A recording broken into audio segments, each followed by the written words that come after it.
যমুনা থেকে বিদায় নিয়েছেন প্রধান উপদেষ্টা ডক্টর মোহাম্মদ ইউনূস। মিডিয়ায় যেটা দেখছি যে উপদেষ্টারা এখন পাবলিকদের এড়িয়ে চলছেন, তারা এই পাবলিকদের যে প্রেশার, মবের ভয়ে আছেন। এর মধ্যেই এই ফাজুল কবির খান তিনি ভাড়া বাড়িতে যাওয়ার সিদ্ধান্ত নিয়েছেন এবং এই উপলক্ষে তিনি একটি ইফতার পার্টির আয়োজন করেছিলেন। সেখানে সাবেক উপদেষ্টারা এসেছিলেন, সেখানে ডক্টর ইউনূসের প্রেস সচিব ডাস্টবিন শফিক ছিলেন, সেখানে দুদকের চেয়ারম্যান ডক্টর মোমেন ছিলেন। সেখানে একটা ভালোই মিলন মেলা হয়েছে। তো সেইখানে ফয়জুল কবির খান একটি মোনাজাতের আয়োজন করেছেন। সেই মোনাজাতটা শোনার পর থেকে আমি মনে যে আপনাদের সাথে শেয়ার না করা পর্যন্ত আসলে আমি স্বস্তি বোধ করছিলাম না। সেই মোনাজাতে প্রায় 10টা পয়েন্ট তারা আল্লাহর কাছে উপস্থাপন করেছেন, আল্লাহর কাছে চেয়েছেন। এটা দোষের কিছু না, রমজান পবিত্র মাস, এখানে হাত তুলে আল্লাহর কাছে চাওয়াই যায়। তো তাদের 4-5টা পয়েন্ট আমি পেয়েছি। তো প্রথম টা একটু বলি। হে আল্লাহ, তুমি বর্তমানে জামাত এবং বিএনপির মধ্যে যে দূরত্ব রচিত হয়েছে, সেই দূরত্ব তুমি ঘুচায় দাও। এই দুইটি দল একই মায়ের পেটে দুই ভাইয়ের মতো, তুমি তাদের মধ্যে সকল মনোমালিন্য ঘুচায় দাও। আরো বলেছেন, হে আল্লাহ, আমাদের চিফ অ্যাডভাইজার ডক্টর ইউনূস সাহেব গত 18 মাস অনেক কষ্ট করেছেন। তিনি অনেক কষ্ট করে দেশটা চালিয়েছেন, সরকার চালিয়েছেন। যে কারণ সমূহের জন্য তিনি ব্যর্থ হয়েছে, সেই ব্যর্থতার দায়ভার থেকে তুমি তাকে মুক্তি দাও। হে আল্লাহ, ডক্টর মোহাম্মদ ইউনূস বাংলাদেশের রাষ্ট্রপতি হিসেবে দায়িত্ব পালন করতে চান, তুমি তার এই রাষ্ট্রপতি হবার খায়েশটা পূরণ করে দাও। হে আল্লাহ, আমাদের বিরুদ্ধে ডক্টর ইউনূসের সরকারের সকল উপদেষ্টার বিরুদ্ধে অনেক অনেক অনেক অভিযোগ উত্থাপিত হয়েছে। হে আল্লাহ, আমাদের বিরুদ্ধে অনেক অভিযোগ দুদকে জমা পড়েছে। তুমি এই সব অভিযোগ থেকে আমাদের মুক্তি পাবার তৌফিক দান করো। আরো একটি খুব ইন্টারেস্টিং দাবি তারা আল্লাহর কাছে করেছে, প্রার্থনা করেছে। হে আল্লাহ, এই যে 24 সালের জুলাই আগস্টে যত পুলিশ হত্যা হয়েছে, সেই পুলিশ হত্যার বিভিন্ন তথ্য প্রমাণ সাবেক শেখ হাসিনা সরকারের কাছে জমা হয়েছে। তারা অনেক তথ্য প্রমাণ সংগ্রহ করেছে। হে আল্লাহ, সেই সব তথ্য প্রমাণের সাপেক্ষে যদি বিচার হয় কখনো, তাহলে আমরা অনেকেই ফেঁসে যাব। হে আল্লাহ, সেই সব তথ্য প্রমাণ যেন কখনো আলোর মুখ না দেখে। তো এরকম আরো কিছু মোনাজাত হয়েছে, তারা কেক কেটেছে। এখন এইসব উপদেষ্টাদের বিরুদ্ধে যে অনেক দুর্নীতির অভিযোগ জমা পড়েছে দুর্নীতি দমন কমিশনে, সেই দুর্নীতি দমন কমিশনের চেয়ারম্যান ডক্টর মোমেন স্বয়ং সেই ইফতার পার্টিতে উপস্থিত ছিল। তাহলে এখানে একটা কনফ্লিক্ট অফ ইন্টারেস্ট দেখা যাচ্ছে, যে কারণে মনে করা হচ্ছে যে দুদকের চেয়ারম্যানই তো তাদের লোক, তাহলে সেই লোক কেমনে বিচার করবে? তাহলে কি করণীয়? যে দুদকের এই চেয়ারম্যান ডক্টর মোমেনকে অবিলম্বে তার পদ থেকে সরাতে হবে। এই যে আমি মোনাজাতের কথাগুলো বললাম, আপনারা হয়তো ভাবছেন যে এটা পুরোটাই রসিকতা। পুরোটাই রসিকতা নয়, পুরোটাই সত্যি। এবং এই সমগ্র মোনাজাতের একটা ভিডিও আছে ডাস্টবিন শফিকের কাছে। আমি অনেক চেষ্টা করেছি কিন্তু ভিডিওটা উদ্ধার করতে পারিনি, কিন্তু আমি বিশ্বাস করি ডাস্টবিন শফিকই বা তার কোনো ঘনিষ্ঠ একটা সূত্র একদিন না একদিন এই মোনাজাতের ভিডিও তারা এটা রিলিজ করবেন। এদিকে গতকাল রবিবার ডক্টর ইউনূস 3:30টার দিকে তার সরকারি বাসভবন যমুনা ছেড়ে চলে গেছেন তার গুলশানের নিজস্ব বাসভবনে। অনেকেই ধারণা করেছিলেন যে ডক্টর ইউনূস সহসা এই প্রধান উপদেষ্টার পদ ছাড়বেন না, এবং তিনি অনেকভাবে চেষ্টা করেছেন যাতে দীর্ঘদিন প্রধান উপদেষ্টার পদে থাকতে পারেন, কিন্তু বিএনপির সাথে তিনি পেরে ওঠেননি। বিএনপি তার সব অযৌক্তিক দাবি দেওয়া মেনে নির্বাচনে গিয়ে ক্ষমতা পেয়ে চোখ উল্টায় দিচ্ছে। চোখ পুরা উল্টায়নি, মানে at least Yunus had to go. এখন ডক্টর ইউনূস 3:30টায় চলে গেছে। 3টার সময় তারেক রহমানের পক্ষ থেকে একটা উচ্চ ক্ষমতা সম্পন্ন প্রতিনিধি দল তার সাথে দেখা করে। সেই প্রতিনিধি দলে ছিলেন সামরিক সচিব মেজর জেনারেল আবুল হাসনাত মোহাম্মদ তারেক, মুখ্য সচিব এবিএম আব্দুস সাত্তার এবং তারেক রহমানের বিশেষ সহকারী ব্রিগেডিয়ার অবসরপ্রাপ্ত শামসুল ইসলাম। তো সভাপতি এত হাই প্রোফাইল একটা প্রতিনিধি দল কেন ডক্টর ইউনূসের সাথে দেখা করেছেন, এবং এটা নিয়ে যারা এই খবরটা জানেন, এটা মেইন মিডিয়া আমার চোখে পড়েনি, তারা কিন্তু এটা নিয়ে খুব উদ্বিগ্ন ছিলেন, এবং অনেকেরই ধারণা যে বোধহয় এই তারেক রহমানের প্রতিনিধি দল ডক্টর ইউনূসের কাছে গিয়েছেন তাকে ভবিষ্যতে রাষ্ট্রপতি হবার কোনো প্রস্তাব দিতে বা এই সংক্রান্ত কোনো আলোচনা করতে। কিন্তু আমি খোঁজ নিয়ে জেনেছি যে না, ডক্টর ইউনূসকে রাষ্ট্রপতি হবার কোনো প্রস্তাব দেওয়া হয়নি, বরং সম্প্রতি যে রাষ্ট্রপতি শাহাবুদ্দিন আহমেদ চুপ্পু, তিনি যে দৈনিক কালের কণ্ঠে 2 পর্বে প্রচারিত একটি সাক্ষাৎকারে ডক্টর ইউনূসের বিরুদ্ধে একাধিক অভিযোগ উত্থাপন করেছেন, এই প্রতিনিধি দল আসলে গিয়েছিল সেই অভিযোগের বিষয়ে আলোচনা করতে, এবং সেই অভিযোগ সমূহ সত্যি কিনা, সেই অভিযোগের বিষয়ে ডক্টর ইউনূসের মতামত কি, সেগুলো জানতে গিয়েছিলেন। কারণ আমার সূত্র আমাকে নিশ্চিত করেছে যে ডক্টর ইউনূসের রাষ্ট্রপতি হবার প্রশ্নই ওঠে না, এবং ডক্টর ইউনূস যেন রাষ্ট্রপতি না হতে পারে তার একটা বৃহত্তর পরিকল্পনার অংশ হিসেবেই কিন্তু শাহাবুদ্দিন চুপ্পুর এই সাক্ষাৎকারটি প্রচার করা হয়েছে, প্রকাশ করা হয়েছে। নইলে হঠাৎ করে যে রাষ্ট্রপতি 18 মাস একদম মুখে কুলু পেটেছিলেন, তালা লাগিয়েছিলেন, তিনি হঠাৎ করে এত সোচ্চার হলেন কেন? এটাও একটা বৃহত্তর রাজনীতির অংশ। একটা ছোট্ট খবর দিয়ে আপনারা জানেন যে বাংলাদেশের পররাষ্ট্রমন্ত্রী ডক্টর খলিলুর রহমান সম্প্রতি দিল্লি সফর করেছেন। সেই দিল্লি থেকে তিনি জেদ্দা গিয়েছিলেন, বেসিক্যালি জেদ্দায় গিয়েছিলেন। জেদ্দায় তার উদ্দেশ্য ছিল ওআইসি, যে ইসলামিক কান্ট্রিজ গুলো আছে তাদের সদস্যদের তিনি ইফতার এবং সেহেরিতে দাওয়াত করবেন, কিন্তু শেষ মুহূর্তে তড়িঘড়ি করে তিনি এই ইফতার এবং সেহেরি বাতিল করেছেন এবং তিনি বাংলাদেশে ফিরে এসেছেন। এর কারণ হলো আমেরিকা এবং ইসরায়েল ইরানকে আক্রমণ করেছে, এবং ইরান এই মধ্যপ্রাচ্যে আমেরিকান যে ঘাঁটি রয়েছে 5টি দেশে পাল্টা আক্রমণ করেছে। তো এই অবস্থায় ডক্টর খলিল ফিরে এসেছে। ডক্টর খলিল, আপনারা জানেন যে জাতিসংঘের একটি পদের জন্য বাংলাদেশ প্রতিদ্বন্দ্বিতা করছে, প্যালেস্টাইনও প্রতিদ্বন্দ্বিতা করবার কথা ছিল, কিন্তু প্যালেস্টাইন বাংলাদেশের সমর্থনে সরে গেছে। কিন্তু এখন মূল প্রতিদ্বন্দ্বিতা হবে সাইপ্রাসের সাথে, এবং সাইপ্রাসকে ভারত সহ অনেক দেশ সমর্থন করছে। এখন দেখা যাক ডক্টর খলিল এবং বাংলাদেশ সেই পদে বিজয়ী হতে পারেন কিনা। প্রিয় বন্ধুরা, এটি মার্চ মাস, অগ্নিঝরা মার্চ। এই মাসেই আমাদের 71 সালে স্বাধীনতা ঘোষণা হয়েছিল।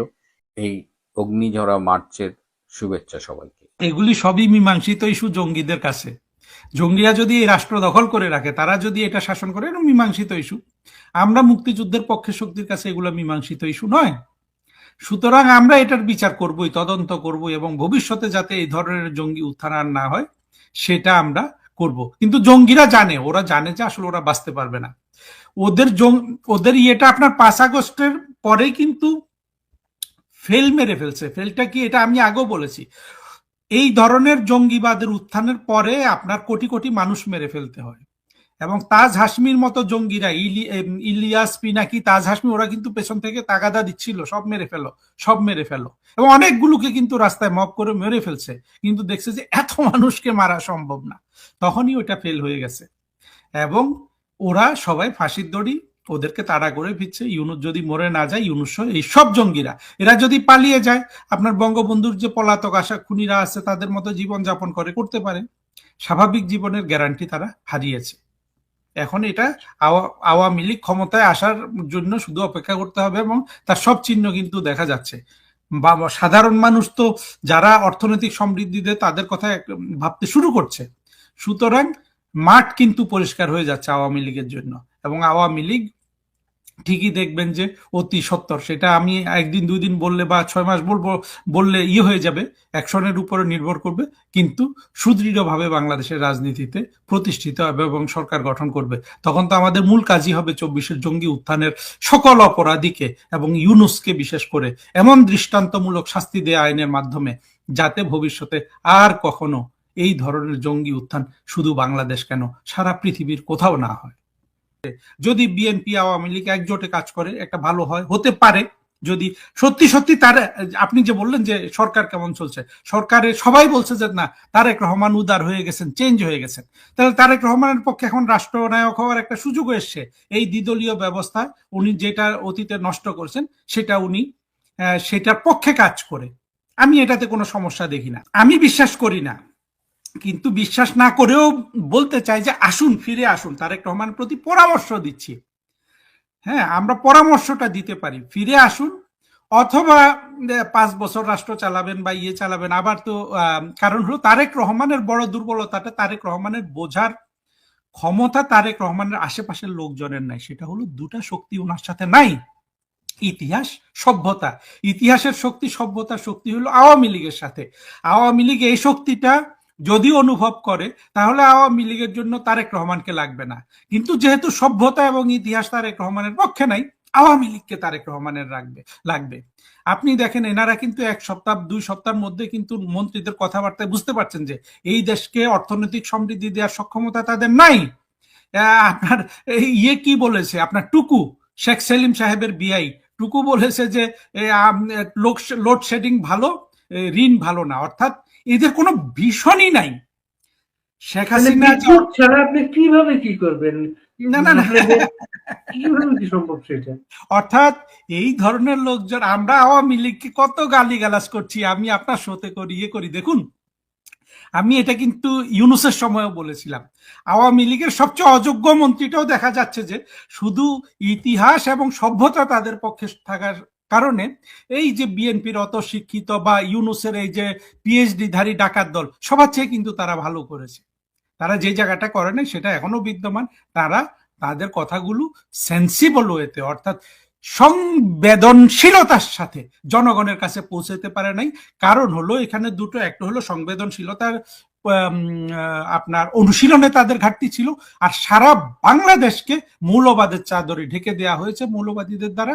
ওই জায়গাটা আওয়ামী লীগ পিনেক্টেড করতে পারে নাই, ওই পর্দাটা সরাতে পারে নাই, ওই পর্দাটা কাটার জন্য আওয়ামী লীগ কোনো কাজ করে নাই, বা যা কিছু করেছে সেটা ভুল হয়েছে, সেই ভুলটা সংশোধন করতে হবে। কিন্তু ইতিহাস, সভ্যতা, এই দুশক্তি তো আওয়ামী লীগের সাথে রয়ে গেছে। আওয়ামী লীগ ওইটা এই দুটো জোরেই কিন্তু স্বয়ং সম্পূর্ণ। তারেক রহমান কিন্তু স্বয়ং সম্পূর্ণ না। তারেক রহমানের আপনার মানে পক্ষে যদি কোনো সত্যিকারে জ্ঞানী মানুষ থাকে, আমি মনে করি তারা তারেক রহমানকে এই কথাগুলোই বলবেন, এবং তাতে যদি একটা ইনক্লুসিভ সমাজ গড়ে ওঠে, তারেক রহমান যদি জঙ্গিবাদ বিরোধী, মৌলবাদ বিরোধী শক্তিকে, সভ্যতা বিরোধী শক্তিকে, ইতিহাস বিরোধী শক্তিকে যদি না বলে, এবং সেই ঐক্যমত্য যেটা হওয়ার কথা ছিল, আপনি তো অনেক জানেন বাড়ি ভাই, এরশাদ সরকারের পরে কিন্তু, এরশাদের পতনের পরে এই ধরনের কথাবার্তা হয়েছিল, কি কি জানি হয়েছিল আমরা জানি, সেগুলা রক্ষা করা হয় নাই, নতুন করে আবার সুযোগ এসছে। সেটা যদি করা হয় তাহলে বিএনপির সমর্থকরা সমাজে আপনার মূল ধারায় ফিরে আসবে, সেখানে মুক্তিযুদ্ধকে সবাই সম্মিলিতভাবে শ্রদ্ধা জানাবে। আজকে তারেক রহমানরা যেভাবে লুকোচুরির মাধ্যমে জানাচ্ছেন, এইভাবে জানানোর দরকার নেই। কিংবা আওয়ামী লীগের তরফ থেকেও জিয়াউর রহমানকে নিয়ে অযথা আপনার গালিগালাজ করার দরকার নাই। হ্যাঁ, আমরা জানি যে জিয়াউর রহমান বঙ্গবন্ধু হত্যাকাণ্ডের পেছনে কর্নেল রশিদরা, যেটা আমরা পাবলিক ডোমেইন থেকে জানি যে গিয়েছিল, উনি কিছু করেন নাই, ঠিক আছে। এখন উনি ওই ষড়যন্ত্রে যুক্ত ছিলেন, নিয়েছিলেন, সেগুলো বড় করে না দেখে আমি তো বলবো যে শফিউল্লাহ কিছু করে নাই। শফিউল্লাহকে তো বঙ্গবন্ধু ফোন করেছিল, শফিউল্লাহ এসে উচিত ছিল না আপনার কর্নেল জামিলের মতো এই 32 নম্বরের সামনে মরে যাওয়ার? সে তো মরে যায়নি তো, এরা সবাই সবাইকে রক্ষা করছে, মানে এরা সবাই কিন্তু পিছিয়েছে। বঙ্গবন্ধু কন্যা সবকিছু হজম করেছেন, আমাদেরকে কিছু কিছু ইতিহাস হজম করতে হবে, করে আমাদের একটা দ্বিদলীয় ব্যবস্থা কায়েম করা যেতে পারে। এটা শুধু বিএনপি এবং তারেক রহমানের সদিচ্ছার উপর নির্ভর করছে। আপনি যে বলছেন তারেক রহমান কেমন চালাচ্ছে, তারেক রহমান যদি ওই সদিচ্ছাটা দেখাতে পারেন তাহলে আমি বুঝবো যে তারেক রহমান জ্ঞানী হয়েছেন, পরিবর্তিত হয়েছেন, একজন সত্যিকারের রাজনৈতিক নেতা হয়েছেন। আর যদি উনি ওই যে শার্ট খোলা রেখে ওই তারপরে আপনার এই যে চুপ্পু, কাপুরুষ চুপ্পুর সাথে ওই হ্যান্ডশেক করে, তারপরে আপনার ওই কাপড়, কম দামি কাপড় পরে, ছোট গাড়িতে চড়ে ইমরান খানের এই সব জিনিস করেন, এগুলাতে কিচ্ছু এসে যায় না। দিস ইজ আপনার মানুষের দরকার শান্তি, প্রগতি, আপনার মানুষের দরকার অর্থনৈতিক সমৃদ্ধি, মানুষের দরকার এই জঙ্গিবাদ মৌলবাদ থেকে মুক্ত হওয়া। জঙ্গিবাদ মৌলবাদ যতদিন এখনো কিন্তু এই এই যে যে জঙ্গি কোয়ালিশনের মধ্যে তো ইলেকশনটা হলো, সেই কোয়ালিশনের মধ্যে সবকিছু ঘুরপাক খাচ্ছে। ওই ওই প্রগতি বিরোধী শক্তি, স্বাধীনতা বিরোধী শক্তি, মৌলবাদী শক্তি কিন্তু এখনো ওই ওই ইয়ের সাথেই আছে, তারেক রহমান সাহেবের সাথেই আছে। ওনার বিরোধী দল হলো মৌলবাদী জঙ্গি, মানে সব একেবারে সভ্যতার আপনার অন্ধকারাচ্ছন্ন অংশটা কিন্তু ওনার বিরোধী দল, সেখানে কোনো আলোকিত মানুষ নাই। এটা নিয়ে তারেক রহমান, আমি যেটা বুঝি সেটা হলো, ভাই আমি যুক্তিতে বুঝি, আমি অন্য কোনো কিছুতে বুঝি না। যুক্তি বলে তারেক রহমান এইভাবে চললে, উনি কিছু আই ওয়াশ করলে ওনার ওনার ফেল হওয়া কিন্তু অবধারিত। কারণ ইতিহাসের শক্তি, সভ্যতার শক্তি আহরণ না করলে আপনার কেউ টিকে থাকতে পারে না। টিকে থাকলেও পেছনের দিকে যায়, রাষ্ট্রকে পেছনের দিকে নেয়, নাগরিকদের পেছনের দিকে নেয়, আপনার সমৃদ্ধি থেকে দারিদ্র্যের দিকে নিয়ে যায়। সেগুলো করবেন তারেক রহমান, এর বেশি কিছু হওয়ার কোনো সুযোগ নেই। আরেকটা জিনিস আমাদের মনে রাখতে হবে, এরা কিন্তু স্রেফ অপরাধী। আপনার 2024-এ যেটা হয়েছে সেটা হলো এই জঙ্গি উত্থানে জঙ্গিরা, আজকে দেখা যাচ্ছে, আমরা আরো নতুন তথ্য পাচ্ছি, শত শত জঙ্গি আপনার সব ধরনের খুন খারাপের কিন্তু কনফেশন দিয়েছে। হ্যাঁ, আপনার ইউনুস নিজে কনফেশন দিয়েছে। ইউনুসের একটা ভিডিওতে সে বলছে যে তুমি গ্রামে আওয়ামী লীগ গুলাকে মারো না কেন, মানে কথাটা ট্রান্সলেট করলে আমি শহরের গুলাকে মারি, তুমি গ্রামের গুলাকে মারো না কেন। সুতরাং এরা কেউ কিন্তু আপনার সন্ত্রাসী নতুন যেগুলা বয়সে কম, এরা তো বাঁচতেই পারবে না। বঙ্গবন্ধুর খুনিরা 40 বছর 35 বছর আপনার নিরাপদে ঘুরছে, পার্লামেন্ট সদস্য হয়েছে, বাংলাদেশের রাজনৈতিক দল করছে, কিন্তু শেষ পর্যন্ত তাদেরকে ফাঁসির দড়ি পড়তে হয়েছে তো। আর সেখানে তো আপনার ওই যে শেখ ফরিদ বলেছেন যে সেগুলো তো তেমন মানে অনেক জটিল ছিল। আর এখন তো সব ডিজিটাল যুগে সব কিছু ধারণকৃত, সব আপনার আত্মস্বীকৃতি ধারণকৃত। সুতরাং এদের বিচার করে বিচারের আওতায় আনতে সময় কম লাগবে। তবে এখন আমি আওয়ামী লীগের লোকজনকে অনুরোধ করব, আওয়ামী লীগের বাংলাদেশে 10 কোটি সমর্থক আছে, তাদের মধ্যে অন্তত 1 কোটি সমর্থক তো আছে যাদের বুদ্ধিভিত্তিক মান একটু ভালো। তারা প্রত্যেকে একজন মানুষ আরেকজন মানুষকে বোঝানোর দায়িত্বটা নেন। এটা জননেত্রী শেখ হাসিনার পক্ষ থেকে দেওয়া দরকার, আওয়ামী লীগের পক্ষ থেকে দেওয়া দরকার। ইউনুস যেই আপনার বাংলাদেশের উপর যে সাভেজারি চালিয়েছে, যে নিষ্ঠুরতা চালিয়েছে, যে জঙ্গলের আইন চালিয়েছে, যে নিষ্ঠুরতা করেছে, এবং যেভাবে অর্থনীতিকে ধ্বংস করেছে, এবং যেভাবে ইউনুস এবং তার এই ডাকাততন্ত্রের সদস্যরা দুর্নীতি করেছে, সেই সবগুলো একজন মানুষ যদি আরেকজন মানুষকে বোঝায়, আপনার 1 কোটি মানুষ যদি ধরেন একজন 2জনকে বোঝালো, 2 কোটি মানুষ বুঝলো না, 2 কোটির মধ্যে 1 কোটি তো বুঝবে, তাহলে অনেকগুলো একটা নীরব বিপ্লব আমরা করে ফেলতে পারবো। আমি আপনার মাধ্যমে আমি প্রধানমন্ত্রী শেখ হাসিনাকে আহ্বান করছি, এই ধরনের একটা কর্মসূচি আমাদের গ্রহণ করা দরকার, যাতে ইউনুসের এই প্রতিটা আপনার এই যেভাবে ইউনুস অপকর্মগুলো করলো সেগুলো মানুষের সামনে তুলে ধরা, এবং সাথে সাথে এটাও তুলে ধরা কিভাবে দেশটা দিনকে দিন দরিদ্র হয়ে যাচ্ছে। বাংলাদেশের আজকে তরুণ তরুণীদের কিন্তু কোনো স্বপ্ন নাই। সবচেয়ে একটা বড় স্বপ্ন থাকে লেখাপড়া ভালো করে বিদেশে যাবে, ভিসা কেউ দিবে না। হ্যাঁ, সবকিছু কিন্তু ইউনুস করে গেছে ক্ষতি। এখন আমাদের এগুলা মানুষের কাছে নিয়ে যাওয়া দরকার, এবং আপনি দেখবেন যে আওয়ামী লীগের রাষ্ট্র ক্ষমতা পুনরায় প্রতিস্থাপিত হওয়া এটা খুবই অল্প সময়ের ব্যাপার, যদি আমরা চিন্তার সাথে কাজগুলি করি। আর দ্বিদলীয় ব্যবস্থা আমরা যদি কায়েম করি, আমরা যদি সঠিক নির্বাচন পদ্ধতি করি, তাহলে তো বাংলাদেশে যদি, এবং সেটা যদি স্বাধীনতা বিরোধী মৌলবাদী শক্তির বিরুদ্ধে একটা কোয়ালিশন হয়, 24-এ যেমন একটা জঙ্গি কোয়ালিশন হয়েছে, তাহলে তো ক্ষমতায় ঘুরে ফিরে বিএনপি আর আওয়ামী লীগই আসবে, তখন তো এরা এমনিতেই ইরেলিভেন্ট হয়ে যাবে। কিন্তু দুই দল যদি এটা পুরোটা তারেক রহমানের উপর নির্ভর করছে। আওয়ামী লীগ তো আর জামাতের সাথে কখনো সেই রকম বন্ধুত্ব করে নাই, যদিও কিছু করেছে সেগুলোর মধ্যে ভুল ত্রুটি আছে, কিন্তু আওয়ামী লীগের বিএনপির কোয়ালিশন সঙ্গী হলো স্বাধীনতা বিরোধীরা। এদেরকে তারেক রহমান বাদ দিয়ে, এবং আওয়ামী লীগের সাথে, এবং আওয়ামী লীগও যেন গোপনে এদের সাথে আবার চুক্তি না করে সস্তা রাজনীতির কারণে, সেই রকম একটা ব্যবস্থায় আসলে বাংলাদেশের জন্য খারাপ কিছু হবে না। আর যদি না হয়, আওয়ামী লীগকে ওটার জন্য প্রস্তুত থাকতে হবে, সকল স্বাধীনতা বিরোধীকে বাংলাদেশে রাজনৈতিকভাবে অর্থনৈতিকভাবে অপ্রাসঙ্গিক করে দিতে হবে। এটা তারেক রহমান একটা স্ট্র্যাটেজিও হতে পারে। উনি যেহেতু চুপ্পুকে পেয়ে গেছেন, এখন চুপ্পু তো রেডি আছে, বোঝাই গেল যে যাই বলে, এখন যদি বঙ্গবন্ধুকে গালি দিতে বলে, শেখ হাসিনাকে গালি দিতে বলে, চুপ্পু দিবে। চুপ্পু, শফিউল্লাহ এরা তো আসলে বেঈমান। আর ওয়াকারের কথা নাই বা বললাম।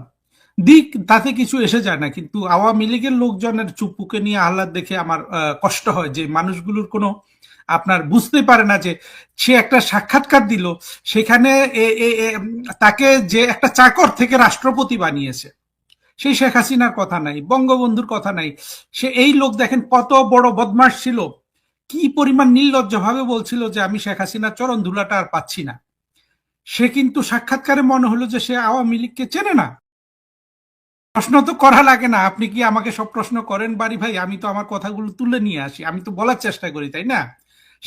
সাংবাদিকের প্রশ্ন করবে, সাংবাদিকরা তো এখন সবাই তারেক রহমানকে খুশি করার জন্য যা যা করবে। কোথায় জানি দেখলাম যে চুপ্পু এটা নিজের এই ইন্টারভিউ বোধহয় মেকানাইজড, অর্থাৎ তারেক রহমানের কোনো একটা পলিসির অংশ হতে পারে সেগুলা। মোট কথা হলো চুপ্পুর ভূমিকা রাখার সুযোগ ছিল আপনার 5 অগস্ট, 6 অগস্ট, 7 অগস্ট। চুপ্পু তো কিছু করে নাই। এখন চুপ্পু ভালো কি করলো মন্দ কি করলো এগুলো আসলে আমাদের কিচ্ছু এসে যায় না। চুপ্পুকে সংসদে, চুপ্পু এর আগেও কিন্তু শেখ হাসিনার ফ্যাসিস্ট মেসিস্ট বলে কিন্তু কাগজ বের হয়েছে। ও তো বলে যে আমি বাণী দিতে পারিনি, বাণী দিয়েছে এবং বাণীতে এগুলো লিখেছেও। তো সুতরাং আমরা কেন অবাক হচ্ছি চুপ্পু ওই ওই ওই কথাগুলো বলবে না? চুপ্পুর সেই সাহস তো নাই। থাকলে চুপ্পু তো আপনার রাষ্ট্রপতির পদটা ছেড়ে দিত, মেরে ফেলতো না, কিচ্ছু করতো না ওকে। কিন্তু সে নিজের আরাম আয়েশের জন্য থেকে গেল। পর্যবেক্ষণ হলো যে সাখাওয়াত সাহেব হলো আপনার মানুষ, একটা ছোট্ট একটা উপন্যাস আছে, নাম হইল মিস্টার জ্যাকিল অ্যান্ড ডক্টর হাইড, এক লোকের দুইটা চরিত্র। অর্থাৎ ডক্টর হাইড খুব ভালো, মিস্টার জ্যাকিল খুব খারাপ। এই সাখাওয়াত লোকটা ওই ধরনের। সাখাওয়াত লোকটাকে আপনার কোনোভাবেই তাকে নিয়ে আপনি কিছু করতে পারবেন না। কিছু কিছু সত্য বলে, আবার সময় সময় মিথ্যা বলে, অর্থাৎ মিথ্যা এবং সত্যের মিশ্রণ। এই লোকের কি কোনো ব্যক্তিত্ব আছে? সে তার স্বীকারোক্তিতে যেভাবে তাকে অপ্রাসঙ্গিক করে ফেলেছে জঙ্গিরা এই ইউনূসের গভর্নমেন্টে, সে তো ফিরে আসে না, সে ওই লোভ লালসায় থেকে গেছে। এখন সে কথা বলছে এগুলো আর্মির লোক বলে, আর্মির লোককে কেউ কিছু করে না, এরা বাংলাদেশে থাকতে পারবে ভবিষ্যতে। এই কিন্তু যে দেখেন, সে কিন্তু এর মধ্যে বলছে যে সব দিল্লি কেন্দ্রিক। আমাদের এই দিল্লি কেন্দ্রিক একটা কথা ছিল তার তার তার ইন্টারভিউতে। আমি মানে যেটা গুরুত্বপূর্ণ ওইটা নিয়ে আলোচনা করছি। সে তো বলেছে ওগুলা ঠিক আছে, এই মিথ্যাটা সাখাওয়াত বলে দিচ্ছে। অথচ শেখ হাসিনাই একমাত্র রাষ্ট্রনায়ক বাংলাদেশের। দিল্লি বলুন, ওয়াশিংটন বলুন, চীন বলুন, যাদের কাছ থেকে ফিয়ার্সলি একেবারে আপনার অত্যন্ত তীব্রভাবে দেশটাকে নিজের হাতে রেখেছে, কারো হাতে বিক্রি না করে। হ্যাঁ, সবার থেকে লাভ নেয়ার চেষ্টা করেছে। কিন্তু এই জঙ্গিরা, মৌলবাদীরা এই যে 50 বছর ধরে বলে আসছে হিন্দু ঘৃণা, ভারত ঘৃণা ছড়াচ্ছে এবং সব ভারতের কাছে বিক্রি করে দিছে, ওই বেটা ওইটাই বলছে যে সব দিল্লি কেন্দ্রিক। আমাদের আসলে এই জায়গাটাই কাজ করতে হবে এবং প্রত্যেকটা মানুষের এই যে একটা অসুস্থ মানসিকতা তৈরি করে ফেললো। সাখাওয়াত যখন বলে সবকিছু দিল্লি কেন্দ্রিক, সাখাওয়াত তো সুস্থ মানুষ না। কোন সুস্থ মানুষ তো এই ধরনের প্রপাগান্ডা গিলতে পারে না। অর্থাৎ বাংলাদেশের পুরো সমাজটাকে জঙ্গিরা, মৌলবাদীরা, পিনাকিরা, ফরাদ মজাররা অসুস্থ করে ফেলছে। যে কোনো প্রমাণ না থাকা সত্ত্বেও বাংলাদেশের মানুষ বিশ্বাস করে সবকিছু দিল্লি কেন্দ্রিক শেখ হাসিনার সময়। এখন এই দিল্লি কেন্দ্রিক বিষয়টাকেই স্বাভাবিক করতে হবে, আমাদেরকে ওই জায়গায় ফিরে আসতে হবে। এখানে ভারতের প্রজ্ঞা নাই, আওয়ামী লীগের প্রজ্ঞা নাই, প্রজ্ঞার সূচনা করতে হবে। কিন্তু এই অসুস্থ সাখাওয়াতকে আর সুস্থ করার সুযোগ নাই। বাংলাদেশের তরুণ তরুণীদের কাছে বাংলাদেশের গল্প, আওয়ামী লীগের সাফল্যের গল্প নিয়ে যেতে হবে। দেখুন, সাখাওয়াত একটু সত্য বলে আবার তার কোন জায়গায় ক্ষতি হয়ে যায় ভেবে বলে, অর্থাৎ সেও কিন্তু তার কথা ঘুরাচ্ছে। তখন একটা বলেছে, এখন আরেকটু ঘুরিয়ে বলছে, অর্থাৎ সে সাহস করে সব সত্য বলার সুযোগ নাই। কিন্তু দেখেন, এটা সাখাওয়াতের এই বলা না বলায় কিছু এসে যায় না। এটা প্রতিষ্ঠিত যে 2024-এর এই জঙ্গি উত্থানে জঙ্গিরা মানুষ মেরেছে, জঙ্গি মেরেছে। যেমন আপনার মুগ্ধ একটা জঙ্গি ছিল, তারপরে আবু সাইদ একটা জঙ্গি ছিল, এদেরকে মেরে ফেলছে, অনেককে মেরে ফেলছে। এবং আমাদের যেটা করণীয়, ভবিষ্যতে প্রতিটা লাশকে, আমি আরো একটা টক শোতে আরেকজন ভাইকে বলতে দেখলাম এবং যেটা আমি সমর্থন করি, প্রতিটা লাশকে তুলতে হবে, যত বছর পরে হোক। প্রতিটা লাশকে তুলে এনে যতটা বৈজ্ঞানিক ভাবে তথ্য সংগ্রহ করা যায়